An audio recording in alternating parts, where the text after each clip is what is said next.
မနှက်မိုးလင်းတော့လုပ်ငန်းခွင်ကိုဝင်အချိန်တန်တော့အိတ်တန်းကိုပြန်မိသားစုမှာတာဝန်ကျေတဲ့သူဖြစ်ဖို့ဝမ်းရေးဟာလွမ်းရေးထက်အရေးကြီးခဲ့ချိန်မှာခံစားချက်မဲ့တဲ့စက်ရုပ်တရုပ်ကိုကိုပြန်ရှာမတွေ့လောက်အောင်ငွေနဲ့လောကဓာတ်ကြားထဲမှာပျောက်ဆုံးနေခဲ့တယ်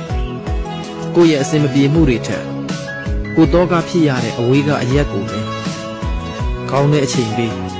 ဖဲ့တွေးရင်အချိန်တွေဟာဒီလိုပဲကုံဆုံးသွားခဲ့တယ်ရင်းရောချင်းတွေဟာရောက်တဲ့အချိန်နဲ့စောပြီးကိုစီရောက်လာခဲ့တယ်ထင်တယ်တခါတလေတော့လေလူဘဝဖြစ်တည်ခြင်းရဲ့အနက်အဓိပ္ပာယ်တွေကိုနှိမ့်မျောစွာတွေးမိပါတယ်ဘလို့ပဲဖြစ်ပါပကုံးမော်ကဘဝပေးတောင်းကိုတော့